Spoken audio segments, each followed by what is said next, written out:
chant three shlokas, and I am sure you must be familiar with them. Vakratunda, Saraswati, Namastubhyam, and Gurur Brahma, Gurur Vishnu.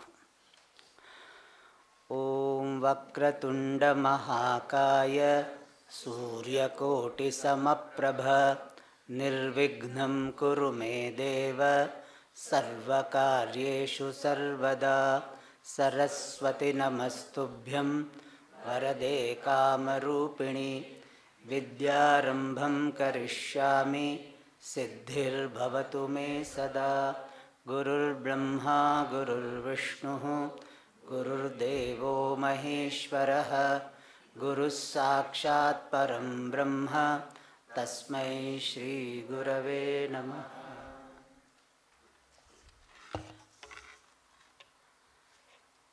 Invoking the grace of Lord Jnana Ganapati, Dakshinamurti, Narmadeshwara, Jnaneshwari, and Kalyana Subramanyam, and also blessings of Pujya Swamiji, we start our study of this Sivapancakshara Stotram. This Stotram is attributed to Shankaracharya ji. Many Stotras are attributed, we are not very sure, but traditionally, this stotra is attributed to Shankaracharya ji. And this stotra, like any other stotra, is a collection of verses glorifying the Lord. So, meaning of the stotra is Stuyate Anena Iti Stotram. A collection of verses by which the Lord in a particular form is praised, glorified. So, stotra means a collection of verses glorifying the Lord. And there are hundreds of stotras. In our culture, we have got hundreds of stotras. We have got books, the Stotra Ratnavali is there. We have got Brihad Stotra Ratnakara. Like that, we have so many books compiling various stotras. And this stotram is an attempt to express my devotion to the Lord. So, stotra chanting is an expression or an attempt of expressing my devotion. When I chant stotra, what I am doing? I am expressing my devotion, invoking devotion and expressing devotion, strengthening devotion. All three can be there depending upon your background. If you are not having so much devotion, then stotra can help you in invoking devotion. If you already have devotion, you would like to express it, stotra can help you. And if you have and you want to strengthen your devotion, then also stotra can help you. So, stotra, chanting of this stotra is for invocation, expression and strengthening devotion. Devotion is called bhakti in Sanskrit. Regarding bhakti, people have so many ideas. Some of them are right, some of them may not be completely right. Therefore, let us understand what is bhakti. Pujeshu anuragaha bhakti. What is bhakti? Anuragaha, love. Love for puja, worshipable, respectable, is called bhakti. Pujeshu anuragaha bhakti. Like I have affection to my mother. then it will be called Matru Bhaktihi. I have love for my mother who is respectable, who is worshipable for me. So it is called Matru Bhaktihi. Pitru Bhaktihi, devotion for the father, devotion for father. Desha Bhaktihi, I look upon the whole country with respect. So country is respectable for me and I have love for country, then that love will be called Desha Bhaktihi. So we can say Bhaktihi is Sadara Pritihi Bhaktihi. Love with respect or reverential love is called Bhaktihi. When I love someone with respect, it is called Bhaktihi. In Narada Bhakti Sutra, the definition of this Bhakti is given. Satu asmin parama prema swarupa. Naradji has written Bhakti Sutras. Bhakti Sutras means this brief presentation on devotion, that is called Bhakti Sutras. And the first sutra after introduction is, what is Bhakti? Satu asmin parama prema swarupa. What is devotion? In the context of Ishvara, the devotion is the highest love for the Lord. Highest love means what? I consider the Lord to be the ultimate goal of life. I consider the Lord to be the most powerful, the ultimate. With that attitude, when I have got love for Ishvara, then it is called Ishvara Bhaktihi. So the highest love for the Lord is Bhaktihi in the context of Ishvara. And this Bhakti, the word Bhakti conveys two ideas. One is attitude, mental disposition, bhavana. The word Bhakti conveys the idea of particular bhavana. Bhavana means particular mental disposition. And in that sense, when we are using the word Bhakti in the sense of bhavana, attitude, then we define the way we defined. Bhakti as bhavana is love for the Lord with reverence. Reverential love for the Lord is called Bhakti as bhavana. But the word Bhakti also conveys one more dimension, and that is Kriya. Kriya means activities. So Bhakti is of two types, Bhavanatmika and Kriyatmika. Bhavanatmika Bhakti, the Bhakti in the form of bhavana, attitude, mental disposition, then Bhakti is reverential love. And Bhakti also is understood as devotional activities. The activities which are invoking a devotee in me. The activities which are expressing the devotee in me. The activities which are strengthening a devotee in me. Those activities are also called Bhakti. So Bhakti has got two meanings.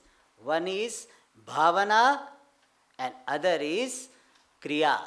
What type of Kriya? The Kriya which is leading to further devotion. And when we are looking upon Bhakti as Kriya, as in the form of particular activities, then Bhakti can be divided into three types. Kaika, Vachika, Manasa. Kaika Bhakti means devotional activities expressed through the physical body, where physical body is a predominant part, like doing puja, doing fire ritual. That bhakti is called Kaika Bhakti. Doing Tirtha Yatra, going to different pilgrimage centers, that also is what? Kayika Bhakti. Where physical body is playing an important role. Second is Vachika Bhakti. The devotional activity in the form of some verbal activities, oral activities. Like what? Chanting the names of the Lord. Hare Rama, Rama Rama, Hare Hare.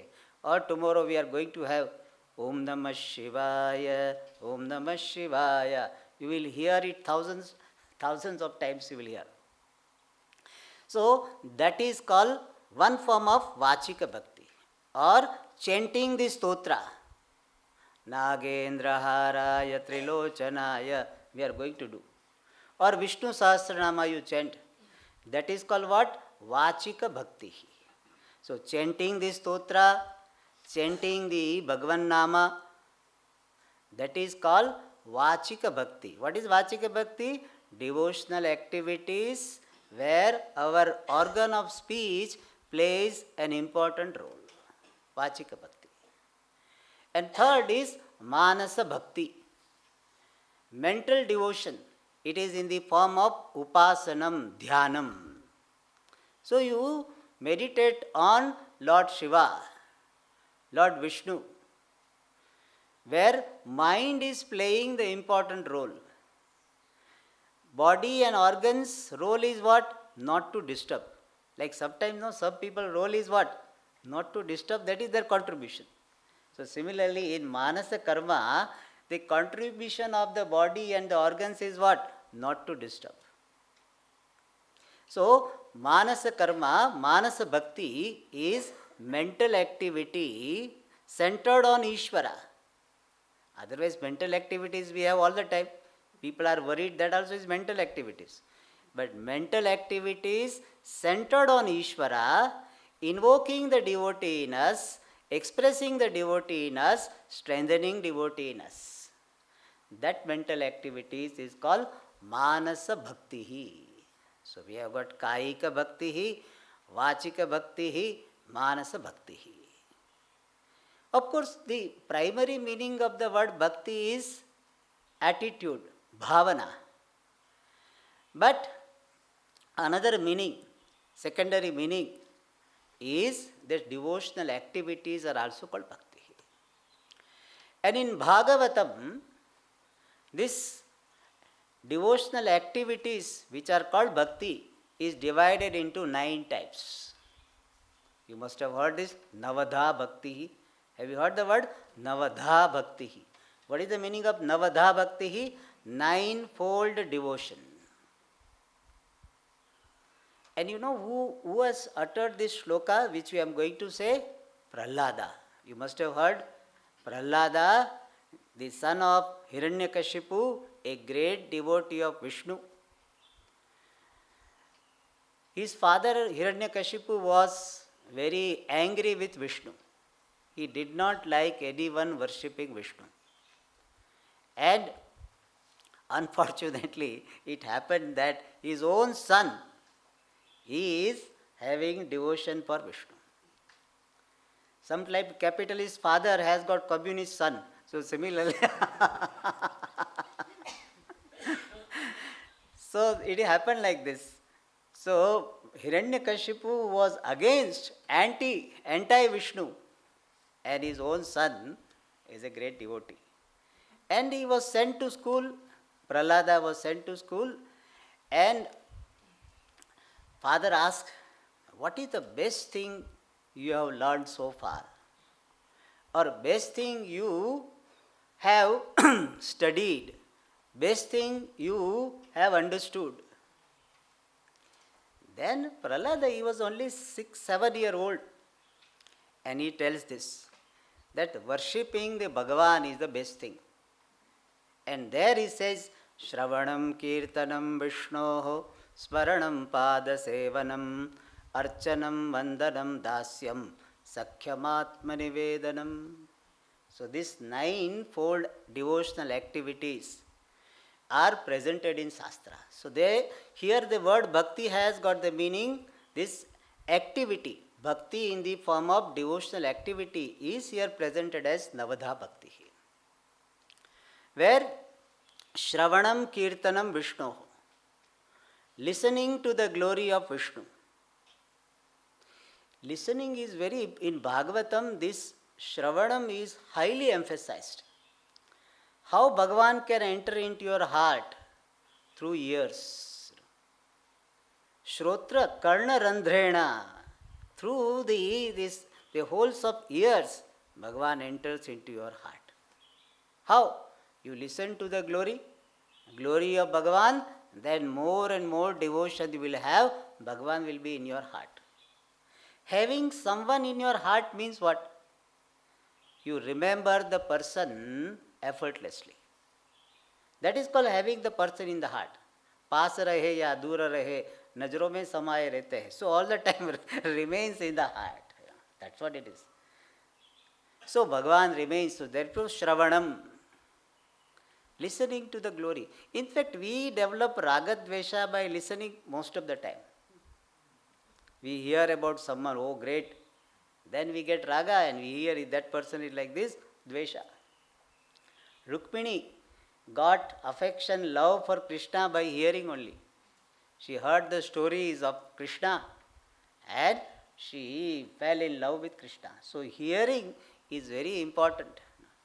Therefore what you hear is very important, because what you hear will decide what you will love and what you will not love or what you will hate. Therefore those who are doing gossip, they will have a lot of ragadveshas. Gossiping, that's what happens. Alright. Shravanam Kirtanam. Shravanam, then Kirtanam. Singing the glory. The stotram is this Kirtanam. Singing the glory of the Lord. You chant Bhagavan Nama, or you chant Bhagavan Stotras, that is called Kirtanam. Shravanam Kirtanam Vishnoho Smaranam, remembrance. Remember the Lord through chanting the names or remembering some sutras. So remembrance, that is at mental level. Smaranam, Pada Sevanam, worshipping serving the feet of the Lord. By extension, worshipping also. Worshipping the feet of the Lord. So if you have got some vigraha, the idol of Ishvara, you wash the feet of the Lord and you take the water which is used after washing the feet. That all this comes under Pada Sevanam. Of course, it has got wider meaning also. Pada Sevanam means the earth is considered to be the feet of the Lord. Bhuh Padav, if you remember in Vishnu Sahasranama, Bhuh Padav Vyasya Nabir. So Bhu, this earth is Padaha. And so serving this earth, serving the entire globe is what? Pada Sevanam. So when you are serving anybody on the earth, that is what? Pada Sevanam. So it is in a broader sense. Smaranam Pada Sevanam. Then Archanam. Worshipping the Lord in some form. This is very, very important. Nowadays people have got a little bit allergy to do this puja. They think doing puja, having this picture of the Lord or having the vigraha, the idol of the Lord is like a old fashion. What people will say, they will try to hide also, that nobody should see that I am worshipping. What is this? And people say, we should not be idol worshippers. We should not worship the idol. We are not idol worshippers. In other contexts we have seen, we are not idol worshippers. Pujya Swamiji said, this idea of idol worshipper is idle thinking. Is not real vision of Shastra. We are not worshipping the idol. We are worshipping the Lord through the idol. We are not worshipping the idol. Like when you are talking to somebody on phone, are you talking to the phone or the person? When you are talking, you are not talking to the phone. If somebody asks you half an hour, you were busy, Whom you are talking to? Do you say, I was talking to the phone? Nobody says. Yeah, you want to hide sometimes, then you can say, I was talking to the phone. But you never think that you are talking to the phone, even though physically that is what you are doing. What do you say? I was talking to my brother, father, whatever. Similarly, we are worshipping the Lord through the idol. In fact, we are invoking, specially invoking the presence of the Lord, either doing everyday avahanam, nitya avahanam, or by prana pratishtha. Therefore, we are not worshipping the stone. We are not worshipping stone or wood or something. We are worshipping the Lord. And it is a very, very important activity for developing the attitude of karma yoga. Because karma yoga is doing karma with the attitude of worship, receiving the result as prasada. Now you don't have the concept of puja, you have not done puja, you have not received prasada. How will you extend it to other activities? For extension, original should be there. And therefore, this doing puja, even a small, with few steps, I generally say only do 2-3 steps. One is you offer flower, offer lamb, offer naivedyam. If these 3 things you can do, that also good enough. But offering flower and offering naivedyam is very important. Because when you offer naivedyam, you will receive prasadam. So you have some model, template to follow. That this is how all activities are to be done. Therefore, puja is very important. So, worshipping the Lord with the help of some symbol or idol is called puja, archanam, vandanam, salutation. So, we express our humility to the Lord by vandanam. Archanam, vandanam, dasyam. Dasyam means readiness to serve, doing seva. As per tradition, if you have a puja room, this puja room should be cleaned by us only. Puja room should not be given to the others. Puja room should be cleaned by us. If possible, puja vessels also should be cleaned by us. That is called dasyam. Otherwise, people do everything like outsourcing. So, Bhagavan is this also we outsource. So, we do ourselves. That is called dasyam, cleaning the puja room, cleaning the vigraha, the washing the vessels, etc. Dasyam. Or if that is not possible in your house, you go to the temple and you do some seva. That is also called dasyam. 10 minutes, 15 minutes, do some seva. And I tell you, if you have the heart to do seva, you will find the opportunity for seva. You will find what seva to do. You will find. First, you should have heart. You should have the mind to do. A will find a way. You will find a way. So that is dasyam. Then next one is sakhyam. Friendship with the Lord. This is a very beautiful concept. Very beautiful type of bhakti. I love this. Treat Bhagavan as your friend. Don't be afraid of God. We need not be God-fearing people. We can be God-loving people. Let Ishvara be treated as friend. He loves me. In fact, friend is called this mitra in Sanskrit. And mitra means one who loves is called mitra. So, I treat Bhagavan as my friend. It's a very beautiful relationship. And then finally, Atma Nivedanam. Atma here means oneself. Nivedanam is offering. Complete offering of oneself. Complete surrender. Means I do not worry about the future. I said, Bhagavan, it is your job. I will do whatever inspiration you give me. I will not become lazy. But I will not worry. I surrender my life to you. And I tell you, when you surrender to a right person, you need not worry, you will be taken care of. When you surrender, you are working for some company which is a good company, and you dedicate yourself completely, that company will take very good care of you if you are dedicated. But our problem is, we don't want to be dedicated, but we want to be taken care of. Like government officials, some of them, government employees, they want to work minimum, but all maximum benefit should be given.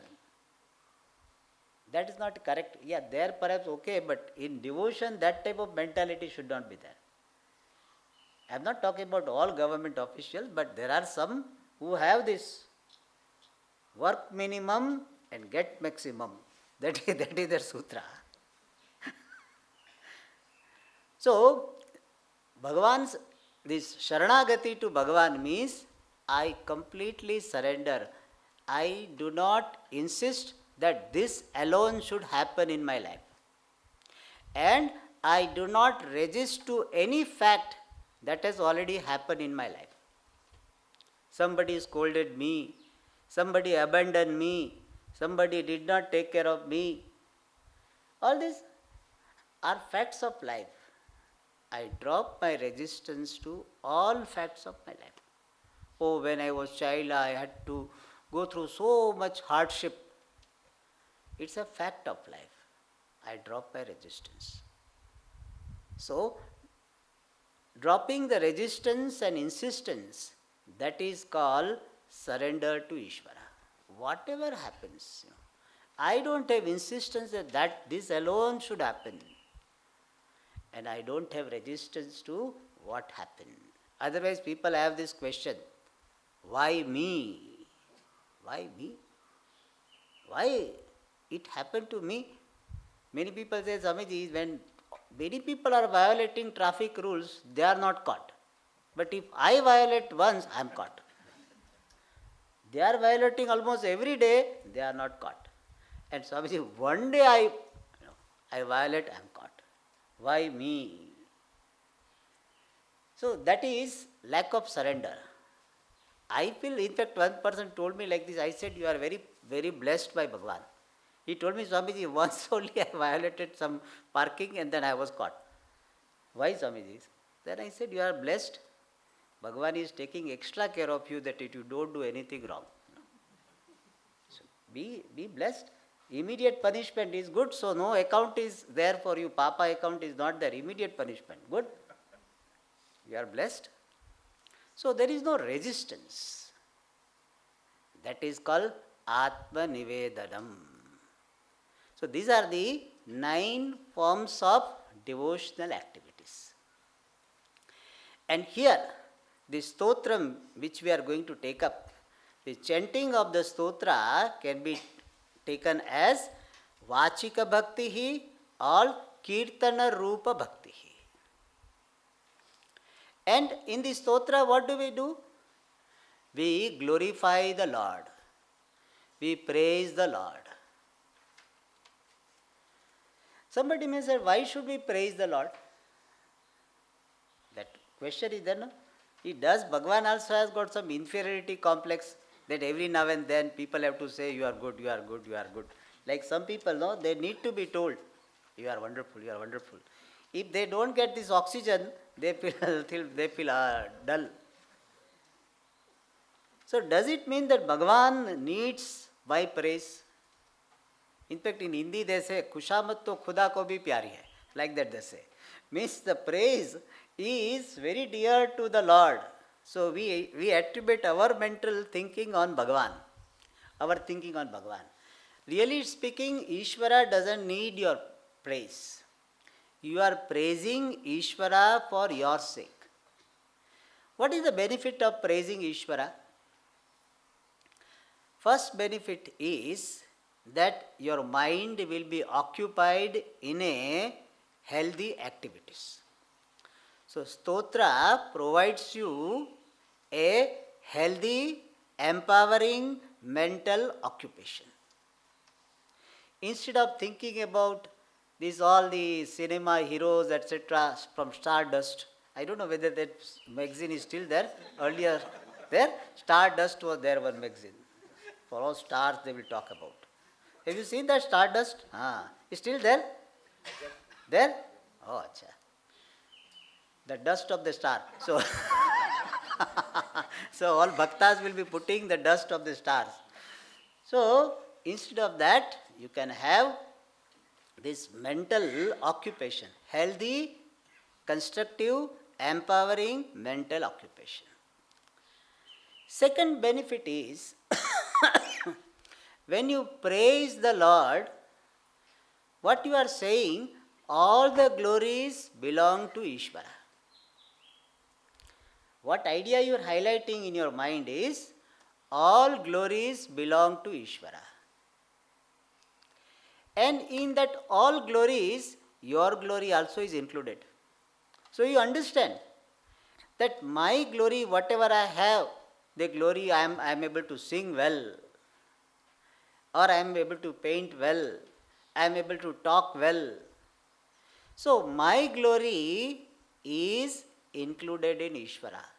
Everything happens because of Ishvara's grace. This will be the message of stotras.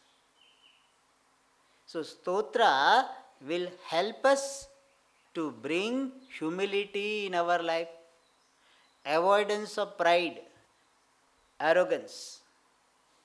So when we praise Ishvara, glorify Ishvara, what we are saying, all glories, O Lord, belong to you. And it will bring humility. And also avoidance of jealousy. Because if somebody is singing well, it is Ishvara's glory. So I appreciate, Ishvara's glory is manifesting through this person. He is a great singer, means Ishvara is manifesting through this person in the form of singing. And when you chant this stotra, another benefit, if you chant it with commitment, it brings you concentration. Because when you chant, you have to chant properly, focusing. Otherwise, Nagendra Hara, you will say Nagendra Haraya. So, so stotra will help you to develop this focusing ability. And more stotra I chant, I am getting connected to Ishvara. In fact, one more definition of bhakti is relating to Ishvara. Reverentially, affectionately relating to Ishvara is bhakti. And stotra chanting is providing you this opportunity. And therefore we chant stotra not for the benefit of Ishvara, for our benefit. And another benefit of this stotra chanting is, it gives me punyam, invisible result, and it removes papam. So far the benefit we saw was drashta level, visible, discernible level, drashta phalam. And adrishta phalam is papa nivrittihi, punya praptihi. So some invisible result in the form of papam, that is neutralized and punyam is gained. What is punyam and papam? Many of you must be knowing. Punyam is invisible result of action prescribed by the scripture. Shastra pratipadita karma janya adrishta phalam punyam. Punyam is what? Invisible result of the karma which is encouraged by, prescribed by the scriptures. That is called punyam. When you help somebody, When you share your resources, then it creates some invisible result in your account, and that is called punyam. What is papam? Shastra pratishidda karma janya adrishta phalam.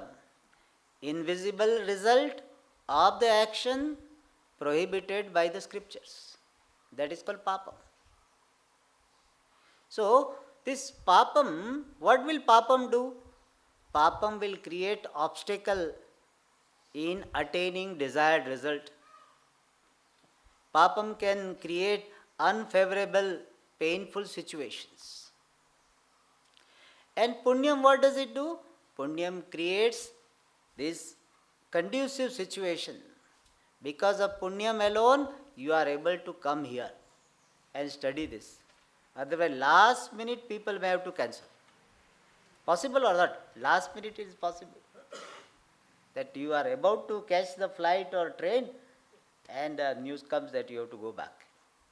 So that's why we require lot of punyam to be here.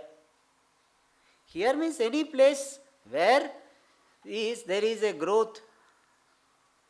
There is what is called enlightenment. There is knowledge. So where you get some knowledge, where you get some growth, for such activities you require a lot of punyam. So this stotram will help you to earn punyam and reduce papam. So this is the benefit of stotram. Alright. Now something more I have to talk about stotram. So Swamiji, when are you going to start? I am going to start today in first class. People may be waiting, when Swamiji? So runway is very high. Take off when you will do. So we'll do. Take off, we'll do it, don't worry. I am a pilot, so I know I have to take you to this destination. I will take you to the last shloka before our camp is over. Don't worry. I have done it, so several times you have done it. Those who have listened to me, they know that somehow it will start and it will be completed also. It will be done. So, in stotram, we are glorifying the Lord from three angles. First one is, we are glorifying, presenting the Nirguna Swarupam, attributeless, absolute nature of Ishvara. Where we say, Nityaya Shuddhaya, in this sutra itself is going to come. So, this Ishvara is timeless. That is his attributeless nature, highest nature. Ever pure, attributeless nature. It is of the nature of existence, Satyam. It is Chaitanya Swarupam. All this description is from the standpoint of Nirguna, Paramarthika Swarupa of Ishvara. So in Stotram, this aspect also will be highlighted.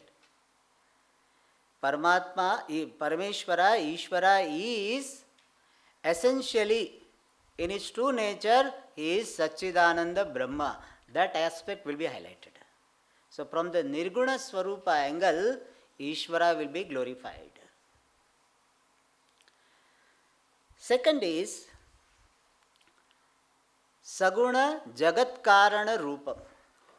Ishvara will be presented as Srishti Sthiti Laya Karanam, the cause of creation, sustenance and dissolution. Sarvagna, Sarvashaktiman. So, Jagat Karana, Ishvara will be highlighted by some words in the stotras. So, second angle we glorify Ishvara is from his Jagat Karana Rupam. Ishvara will be glorified as Jagat Karanam. The third will be Vishesha Rupam, particular form, like Vakratunda Mahakaya. So, Vakratunda having this slant trunk, that is specific to Ganesha. Karpura Gauram Karunavataram, or here Nagendra Haraya. So, Shiva alone has got this particular form, where he has got snake as a garland. So particular form of the Lord will be highlighted. Shantakaram bhujagashayanam. This is what? Particular form. Shantakaram bhujagashayanam, that form, that description will not be used for Shiva. It will be used for Vishnu. So Vishesha Rupam, a particular form, will be highlighted. So now you can understand from three angles Ishvara is glorified, praised. One is Nirguna Swarupam, Brahma Swarupam. Second is Jagat Karana Ishvara Swarupam. And third is Vishesha Rupam, particular form. As I said, Bhujagashayanam, Nagendrahara, Vakratunda, Mahakaya. For Vishnu, you don't say Mahakaya. Vishnu said, what? I am very slim, sweet and slim. So I am not. So Mahakaya is for Ganesha. If Ganesha, you should not say you are very slim. If Ganesha says, what? Ganesha will not be happy if you call it Alpakaya. You have to say Mahakaya. So Vishesha Rupam. And every Devata have got two types of Vishesha Rupam. ये गली में गली होता है. So Vishesha Rupam, one is Rupatmakam Shariram, other is Namatmakam Shariram. Ishvara has got two types of body. One is Rupatmakam, consisting of particular form. Like as I said, this Vakratunda Mahakaya, particular form, which is invoked in the Vigraha, or sometimes invoked in this Linga, Shaligrama. That is called Rupatmakam Shariram. Ishvara body consisting of particular form, particular features. That is called what? Rupatmakam Shariram, which we are very familiar with. So whenever we say Ishvara's Vishesha Rupam, generally we talk about this. But Ishvara has got one more type of Vishesha Rupam, and that is Namatmakam Shariram. Namatmakam means the Ishvara's body in the form of words, in the form of mantra. So the mantra, a particular mantra, is looked upon as the body of that Devata. For example, Om Namo Bhagavate Vasudevaya can be called Namatmaka Shariram of Vishnu or Krishna. That is a Namatmakam Shariram, the body in the form of words. In fact, sometimes entire Bhagavata is considered to be Shabdatmakam, Namatmakam Shariram of Krishna. Bhagavad Deha. Therefore, the devotees will not treat Bhagavata irreverentially. Very respected they deal with Bhagavata, because it is the Shabda Deha of Krishna. So, Devata can have this Namatmakam Shariram in the form of a mantra or in the form of particular text. You might have heard this Sri Vidya mantra. Have you heard about Sri Vidya mantra? There is a mantra. That mantra, 15 letters, that mantra itself is looked upon as the body of Devi. This mantra itself is worshipped in the yantra. So mantra itself is Devi's body. And here, now we come to our Namah Shivaya. This mantra is looked upon as the Namatmaka Sharira of Lord Shiva. So Shiva, Lord Shiva, has got two types of body. One is Rupatmakam, Nagendraharaya, Karpura Gauram, etc. Or even Linga can be called Rupatmakam Shariram, Shivalinga. And Shabdatmakam, Mantratmakam Shariram of Shiva is what? This Panchakshara mantra. Namah Shivaya. Namah Shivaya is called Panchakshara mantra. Why is it called Panchakshara mantra? Because there are 5 syllables. Technically we cannot call 5 alphabets. There are not 5 alphabets, more alphabets are there. But 5 syllables are there. Na, Maha, Shi, Va, Ya.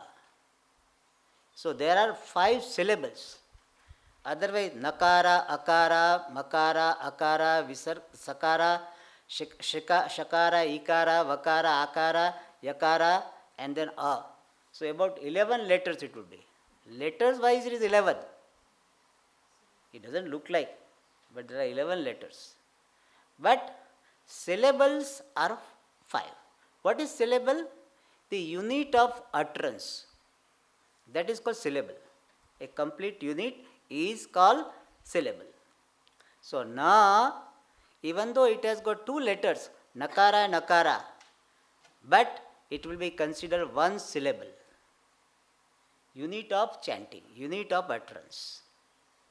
So, Na, Maha, Shi, Va, Ya. These 5 letters make 1 mantra called Panchakshari mantra. Why it is called Panchakshari mantra? Because 5 syllables are there. And this mantra is a very popular and very important mantra because it occurs in Veda. In Yajurveda Samhita, Rudram, Ashtama Anuvaka, Namah Shivaya. So, Namah Shivaya. So, this word, this mantra occurs in the Veda itself. And this mantra is called Panchakshari mantra or Panchakshara mantra. Pancha means 5, Akshara means syllables. So, mantra having 5 syllables is called Panchakshara mantra. And the mantra itself is looked upon as Lord Shiva. And now, let us read this stotra. What is the name of this stotra? Sivapancakshari Stotram. So, let us have the title clearance first.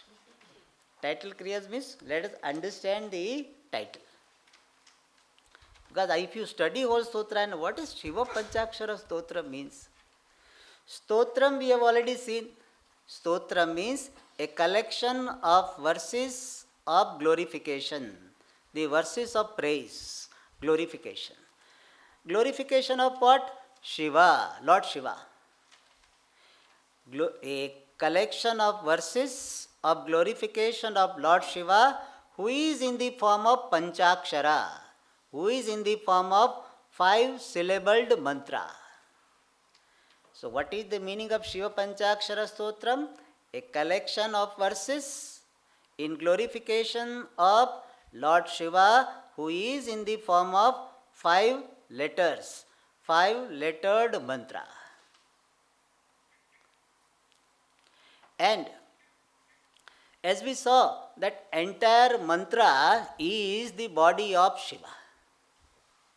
Not only that, each letter is looked upon as Shiva completely.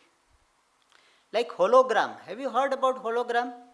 In hologram, every part gives entire image. Unlike photograph. In photograph, one part will give only one part. Whereas hologram means each part contains the entire image. That is the speciality of hologram. So this Namah Shiva is like hologram. Each letter, Na, Maha, Shi, Va, Ya, each one of them is looked upon as Lord Shiva. Every part, every avayava of this mantra, every syllable of this mantra is looked upon as Lord Shiva. Like for the Lord it is said, any part of the Lord you think, it represents entire Ishvara. If you look at the feet of the Lord, the feet is representing entire Ishvara. When you are looking at the feet, you can say, I am looking at the Lord. In fact, when you are touching the wave of the ocean, you are touching the entire ocean. Every wave is representative of ocean. Similarly, every letter is representative of Shiva. Therefore, each letter will be glorified, will be offered salutation. And therefore, this stotra is called Sivapancakshari Stotram, a collection of verses glorifying Lord Shiva in the form of 5 letters. With this background, we will enter into the stotra. I will chant, you can repeat. Nagendraharaya Trilochanaya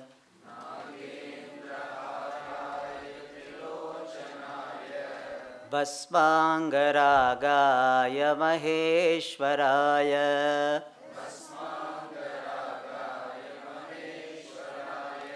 Nityaya Shuddhaya Digambaraya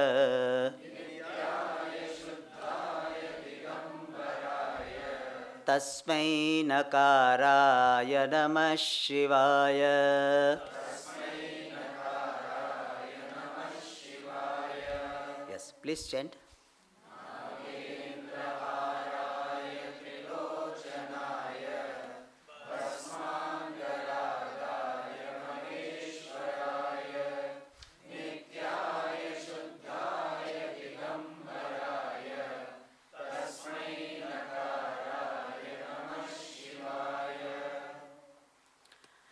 Nagendraharaya Trilochanaya Basmangaragaya Maheshwaraya Nityaya Shuddhaya Digambaraya Tasmai Nakaraya Namaha Shivaya.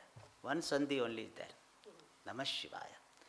By the way, when we are chanting the mantra, we should not chant Namaha Shivaya, Namaha Shivaya. We should not chant. We should chant Namah Shivaya. So Visarga is changed to Shakara. So, Vashari. So, by that is Namah Shivaya. And here main sentence or main part of this shloka is Namaha Shivaya. Salutation to Lord Shiva. And what type of Shiva? Who is available in the form of Nakara. Nakara means what? The na syllable in the mantra Namah Shivaya. That's why I created the background. Entire mantra is the body of Shiva and each letter is Shiva. Therefore here Nakaraya Shivaya.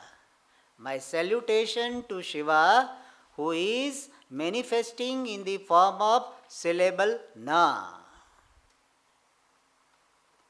Nakara. Kara has got the meaning syllable.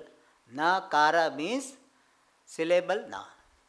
In Sanskrit, we have got this style of using the word kara. It's not that car, truck, etc.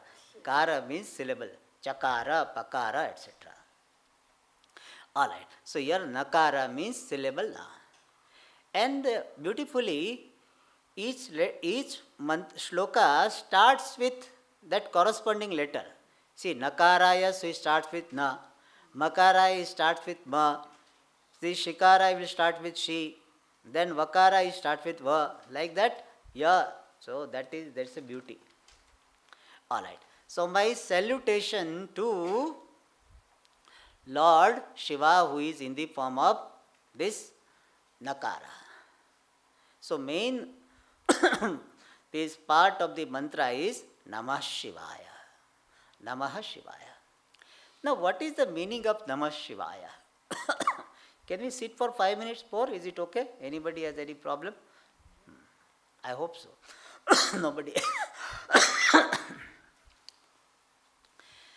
Namah Shivaya can be seen from Nirguna Swarupa, it can be seen from Saguna Swarupa, Saguna Rupa.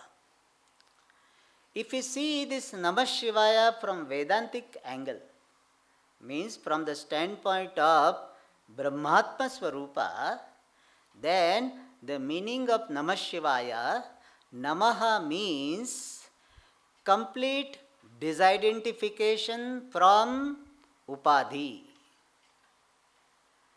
dissolution of individuality. This meaning is based on, there is a bhashyam on this Panchakshara mantra. Padmapadacharya has written. Padmapadacharya wrote only on this particular one mantra, Namah Shivaya. Very beautiful. Yesterday, thanks to you people, I really thank you. Because of you only I studied it so much in depth. So, I was reading that, and he gives the meaning of Namaha. 4 meaning he gives. First meaning is this: Namaha means Tyagaha. Tyajami, that is the meaning of Namaha. So, Namaha means dissolution of this individuality, dissolution of this Tadatmya, identification with Upadhi, by Jnanam. So, that is the meaning of Namaha. Means remaining only as Pratyak Chaitanyam, inner consciousness, I, and Shivaya. So, complete dissolution of identity to Lord Shiva, to the altar of Shiva. And what is Shiva? Ananda Swarupaha, Purna Swarupaha. So, Namah Shivaya means dissolution of identification to the altar of Purna Swarupa Brahma. So, Namah Shivaya finally means Aham Purnam Brahma Asmi. I am not this body, mind, sense complex. I am Purnam Ananda Swarupam Brahma. What a beautiful meaning. Namah Shivaya has got this meaning. This is a Vedantic meaning. We generally don't consider. We generally go to the next one.